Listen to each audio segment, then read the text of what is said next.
India unlimited in digital news चॅनलमध्ये सगळ्यांचं स्वागत आहे.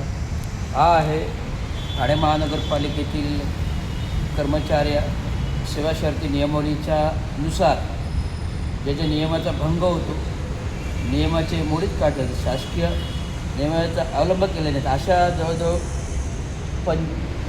15 ते 20 मागण्याचं जे काय मिनिट्स आहेत, जे डिस्कस झालं होतं दिवाळीपूर्व जे डिस्कस झालं होतं, मला वाटतं 8-9-10 तारखेच्या दरम्यान, हे त्याचं विवरण इतिवृत्त ठाणे महानगर आणि महाराष्ट्र म्युनिसिपल कर्मचारी युनियनचं जे 10 ऑक्टोबर 2025 रोजी आंदोलन पूर्व उपायुक्त मुख्यालय अतिरिक्त 2 यांच्यासमोर झालेल्या चर्चेचे मुद्दे 9-10 रोजी भेटून झालेल्या चर्चेनुसार 15 मागण्या, SC/ST आरक्षण अशा विविध मागण्या, नियमबाह्य दिलेली प्रभारी चार्जेस, शासन आदी परिपत्रक, कार्यादेश 2 वर्षाचा असून 5 वर्ष नियमबाह्य कार्यरत असून करून सदर वाढीव मंजुरी नसल्याचे अनियमितता दिसून येते.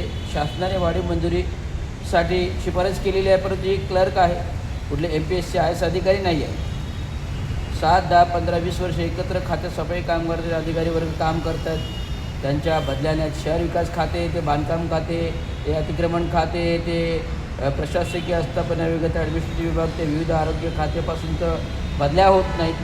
2014 नोव्हेंबर पूर्ववत DPC कमिटी प्रमोशन अन्याय 10 वर्ष लढा, अनुसूचित जाती समितीच्या जागेवरती खुल्या वर्गाला पदोन्नती दिली, त्याच्यामध्ये रवींद्र शिंदे यांच्या स्वतःवर अन्याय झाला, सेवानिवृत्त झाले परंतु न्याय मिळाला नाही. तो आत्ता अनुसूचित जाती जमाती आयोगाने आलेल्या नोटीसनुसार त्याच्यावर अभ्यास चालू आहे. तर असे अनियमित आहेत.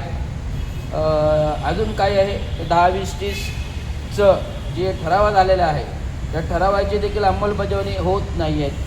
तर अशा प्रकारे आणि नियमबाह्य लोकल बॉडी नसताना, विशेष बाब म्हणजे लोकल बॉडी ठाणे महानगरपालिकेवर नाही आहे, महानगरपालिका प्रस्थापित नाही आहे, तर लोकल बॉडी नसतानाही प्रशासकीय ठरावाअंतर्गत पुतळे बसवणे, रस्त्याचं नामकरण करणे, असे विविध प्रकार चाललेले आहेत. हे अनियमित आहे, नियमित बाह्य. मी कालच अतिरिक्त आयुक्त 2 काल नाही गुरुवारी आज तारीख किती, 9 तारीख आहे, नाही 8 तारीख आहे, काल 7 तारीख, 6 तारखेला गुरुवारी मी अतिरिक्त आयुक्तांच्या दालनात सगळ्या अधिकाऱ्यांना बोलवून घेतलं. उपायुक्त मुख्यालय ते सहाय्यक आयुक्त सोहणी सावर मालमत्ता, त्यांनी चांगो शिंदे यांचा ठराव देण्याबाबत आयुक्तांनी 10 एप्रिलला निर्देश दिलेले आहेत संबंधित विभागाला, परंतु अद्यापर्यंत ठराव होत नाही. महानगरपालिका आचारसंहिता नाही आहे, परंतु खोटं सांगितलं जाते आयुक्त साहेबांना की लोकल बॉडी लागते, परंतु लोकल बॉडी शिवाय प्रशासकीय मान्यतेने जर विठ्ठलाची मूर्ती ओपनमध्ये बसू शकते, आलमेडा चौकीचे ठाणे चौक होऊ शकतो, तर चांगो शिंदेंचा ठराव का होऊ शकत नाही? 10 वर्ष झाली ठराव रखडलेला आहे, तो तात्काळ प्रशासकीय ठराव द्यावा. चांगो शिंदेंचं नामकरणचा ठराव जो मंजूर प्रस्ताव आहे, मंजूर प्रस्ताव असून देखील सहाय्यक आयुक्त राजेश सोनवणे म्हणतात प्रस्ताव मंजूर नाही. तो प्रस्ताव मंजूर आहे, पण त्याचा ठरावाला मंजुरी घेतलेली नाही. याची ठरावाला प्रशासकीय मंजुरी घ्यावी आणि लवकरात लवकर द्यावे, कारण येणाऱ्या 16 तारखेला जिल्हा कलेक्टरवर अर्धनग्न आंदोलन, चड्डी बनियांवरचं आंदोलन आहे. सगळेच प्रश्न आहेत ठाणे महानगरपालिकेच्या संदर्भात. त्याचा निर्णय एकांती मी लावणार आहे, कारण आयुक्त फक्त करतो, बोलतो, होतं आहे एवढंच बोलत आहेत, परंतु पुढील प्रशासकीय अधिकारी आहेत जे महानगरपालिकेमधले एकही काम करत नाही.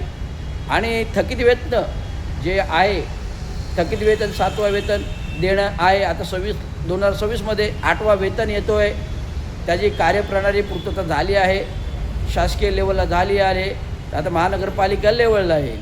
विविध वाढीव भत्ते, वेतनाचे भत्ता फरक, हे अशा विविध मागण्या आहेत. महानगरपालिकेकडे पैसे नाही आहेत, परंतु महानगरपालिकेच्या विशेष प्रकल्पासाठी विशेष निधी येतो, त्या निधी अंतर्गत प्रकल्प केले जातात. माझं म्हणणं आहे त्यातून 30% रक्कम कामगारांना वाटून कामगारांचे देणे तुम्ही लवकरात लवकर कमी करा. 30% जे विशेष प्रकल्पांतर्गत निधी येतो, जो विशेष प्रकल्प अंतर्गत निधी येतो, बहुउद्देशीय प्रोजेक्टकडे 1000 कोटीचं ठाणे महानगरपालिका भवन बांधलं जाते, शिवाजी मैदान शिवाजी टॉवर बांधलं जाते, गडकरी रंगायतन झालं, 30 कोटी रक्कम खर्च झाली, शिवाजी टॉवरसाठी 70 कोटी रुपये, 60-70 कोटी रुपये आणि प्रशासकीय भवनासाठी 1000 कोटी रुपये. तर याच्यातून 30% वळती कामगारांसाठी करा आणि लवकरात लवकर 30% रक्कम कामगारांच्या खात्यात वळती करा आणि कामगारांची देणी एक रकमी आणि व्याजासह 5 वर्षाचं किती राहिलं व्याज, 5 वर्षाच्या व्याजासमोर द्यायला एवढी विनंती. आणि 5 वर्षाचं व्याज आम्ही घेतलं जाणार, व्याज जर द्यावं लागेल. बँकेत जर हे पैसे असले तर बँकेला व्याज द्यावं लागलं असतं. बँकेला जर पैसे असते आपले थकीत वेतनाचे तर व्याज द्यावं लागलं असतं. तर महानगरपालिकेने जे 5 थकीत हप्ते आहेत त्याचं व्याजासह काउंट करावं. जर तुम्हाला थकीत बिलं तिकीट याचं व्याज देत आहे तर कर्मचाऱ्यांच्या थकीत वेतनाचं व्याज कोण देणार? मुंबई महानगरपालिकेने एका केसमध्ये निर्णय दिलेला आहे, थकीत वेतनाचं व्याज दिलेलं आहे 16 लाख प्लस 9 लाख रुपये व्याज 25 लाख. असं प्रत्येक कामगारांचं व्याजासकट रक्कम मिळाली पाहिजे. नाही तर आंदोलन कलेक्टरवर 16 तारखेला अर्धनग्न आंदोलन तीव्र स्वरूपाचं आहे, एवढं लक्षात घ्यावं. धन्यवाद.